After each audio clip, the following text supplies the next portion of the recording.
Shalom Aleichem, it's Rabbi Shepherds here from King David's School, KingDavidKabbalah.com. We are on our series of Reincarnation 101 on the Zohar Mishpatim, about the souls, how they can be captured by the negative side, and what is happening to them when they need to reconnect to the Kedusha. As we started to speak about last week, we're going to continue with that, give it another understanding, but I want to dedicate this shiur first for the elevation of the soul, Ilu Neshama of Yehuda Tzvi ben Chaim and Rafael Israel ben Alter Chaim, and also to encourage you to join us and help us and support us by sponsoring this shiur and other products and projects and different things that we're trying to do to help the world to be elevated with the help of Hashem. So, here we go. Patachahu Saba v'amar, the holy soul that is revealing to us these secrets of the Zohar Mishpatim is giving us another insight to the psukim of the Torah.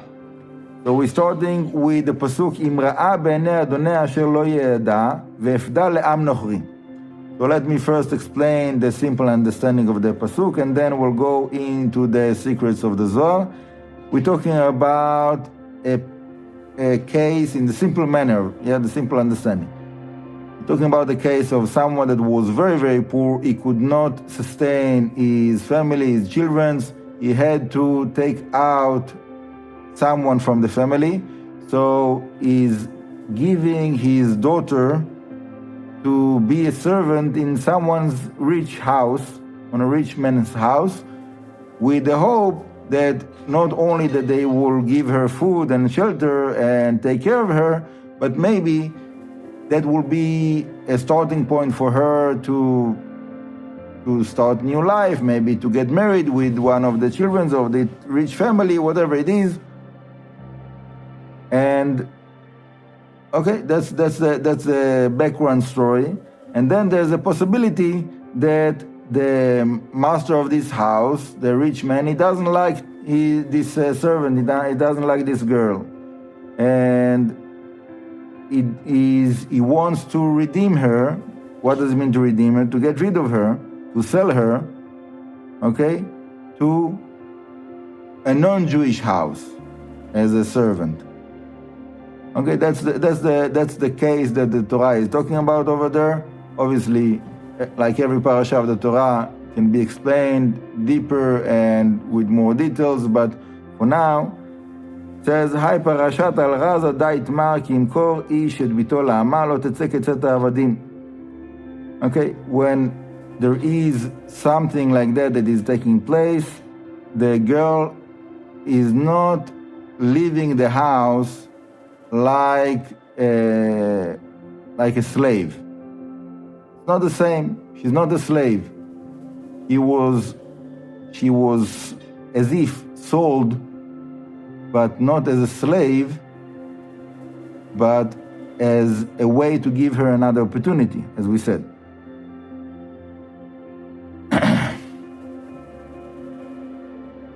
So the Zohar is starting with the fact that many people are getting very confused from those psukim, from this parasha.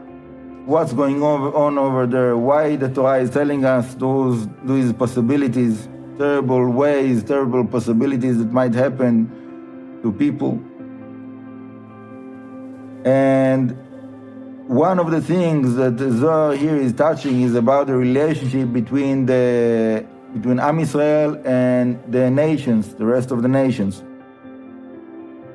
And we have a pasuk that is brought down in Daniel chapter Yud, pasuk Zayin, 10:7. The pasuk says, Mi lo yira'echa melech hagoyim ki lecha ya'ata. Who doesn't know that you are the king of the nations and you are the one that is worthy to be ruling the world? So the Zohar is asking, what does it mean? The king of the nations and not the king of Am Israel? Obviously, Chelek Hashem Amo, Hashem chose Am Israel, and he's called Melech Israel. He's the real king of Am Israel. There's a whole subject that should be connected to this discussion here, that when Am Israel asked Shmuel, the prophet, for a king, so he gave them a rebuke.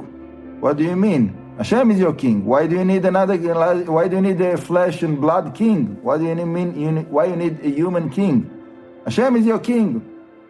And okay, there's a lot to be discussed, but in the essence, Am Israel should be only under Hashem, without monarchy, without the king. The fact that we need the king, and even Mashiach, Melech HaMashiach, is not the best possibility. What we should have if we were in a higher level is that only Hashem is our king and no one else above us, between us and Hashem. Going back to the Zohar is telling us that yes, Hashem is called the king of the nations, and that is a praise, a benefit of the nations, that Hashem is called king for them. And we know that there is a difference between the relationship of Hashem with Am Israel and the relationship of Am Israel with the nations, that the rest of the nations, they have more of supervision of angels and all kinds of entities, spiritual entities, that are directing the different happenings of those nations. And obviously those angels and entities are all servants of Hashem. So, what's the difference then? Says the Zohar, there is a possibility for the nations to have that special connection with Hashem if they are doing the right thing. Okay? And that should be a source of joy for anyone that knows about it, that there is a potential to have very high level of connection. But the fact is, the reality is that most of the people in the world, they don't know about this possibility. They don't realize that they are able to be elevated to that high level. And that is a certain blindness that most of the people, they cannot open their eyes to see that. And then the result of that is that all of those people, vast majority of the people of the world, they are becoming to be like nothingness. It becomes to be nullified. Okay, and that's the pasuk in Yeshaya 40:17.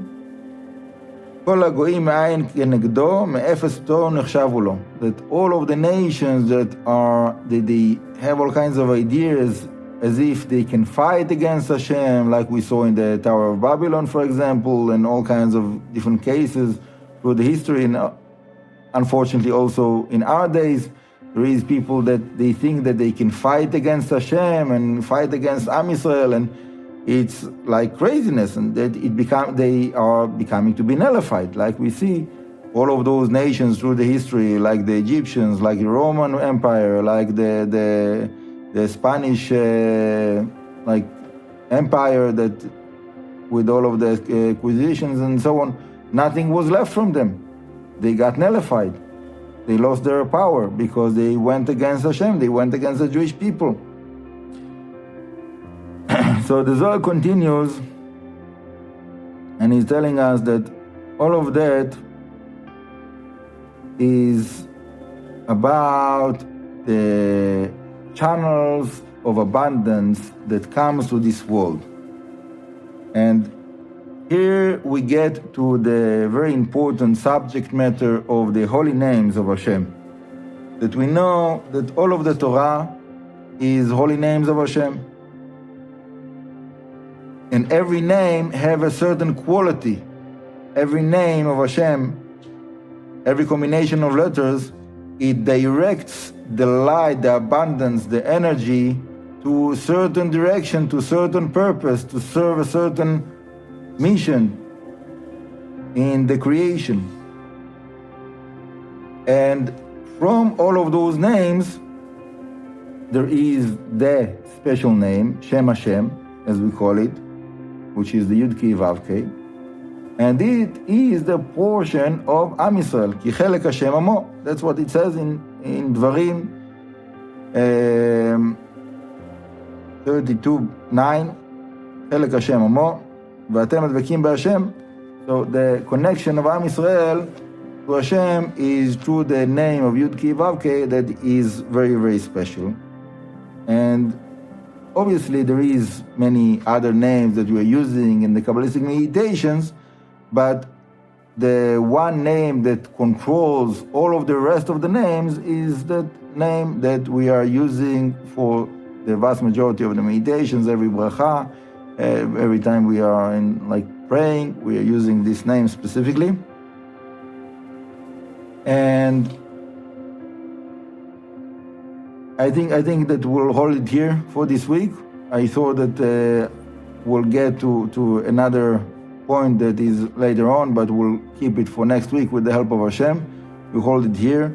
And I just want to say that I really appreciate the people that are following those classes. I got some messages from some people that they really get a lot of benefit and they are happy with this learning of the reincarnation. And I'm happy that people are getting benefit and getting the elevation from that. That's what I want, that's what I hope for, that's what I pray for, and Baruch Hashem. And I want to encourage you to share those classes with other people that it might help to them, and to bring more people that will connect with all what we are doing in King David Kabbalah. Many, many things to get benefit from. So please come to the website, take advantage of the different articles, different classes, media libraries, so many different things. Baruch Hashem. To be continued. Chazak, chazak, v'nitchazek. Hashem will help us the strength to continue and do more. Bracha v'atzlacha, many blessings everybody. Shabbat shalom v'vorach. And thank you very much.